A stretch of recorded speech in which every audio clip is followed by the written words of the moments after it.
Sprint from stance, okay? We're gonna go over, you're not going out of blocks here. We're going out of the stance, okay? And this is even something that I see Division I professional coaches get messed up.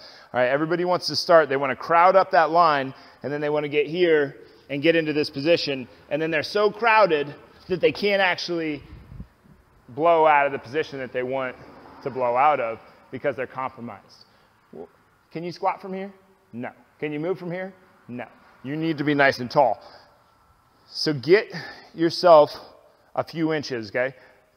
I'm going to actually start off my left foot. So I'm going to put my right foot, crowd that line, and then I'm going to step behind my left, my start leg, and then I'm going to go out to this side. That's how I get my feet set. Do you notice how that gives me just a little bit of space between the starting line and my head? Okay, most of the time, if you're running a race, for instance, they're going to put you on motion detectors, okay, because you're not going against a bunch of other people. They're going to put you on motion detectors, so you want a couple inches going into this thing anyway. Now you've got some space, you're not as crowded, you're nice and long through your torso when we do crowd that line. Now we can crowd that line and we can get in position, okay? That little bit of those few inches give us a big, big advantage, even though we're gonna travel a few more inches than they are. Okay, now when we get our hands down on the ground, there's a few things that are gonna happen with our body. We do not have blocks, we're not track sprinters. So driving your butt up in the air and using their logic is not going to work. Drop your butt down so you can propel off to the floor. Okay? So we need our hands in good position. Crowd that line, get up and over. Okay? We do not want that big track position. We want to stay kind of low, neck packed, sitting into that hip. This should be uncomfortable. You should have a hard time staying in this position because you feel like claustrophobic, like get me out of here. I want to get to the finish line, right? Right?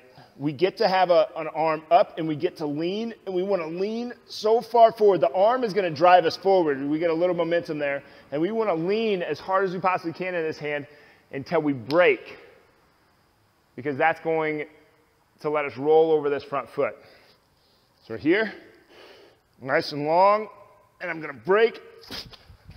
This is the other mistake that everybody makes, is they will try to step as far forward with that first leg as possible. Yes, I completely agree that the less steps you take in a race, the faster you're going to finish that race. But this first step is not the one that you do that on, because now we're in a bad position where I've got to catch up with myself to be able to propel myself forward. I want that first step to be short. That first step is short, so now I can drive off of that first step. So now I've done two very large things. I've gotten in a really good position, even though I took about 6 inches to do so. I got in really good position to be able to give myself more force. Then I took a short step so I could give myself a chance off of that block, and then I get into my stride and take the least amount of steps possible. Those two big things will make or break a start for you in a race, and if you're just doing this for health, it's still better to be in a good position. So that's how you start from a stance.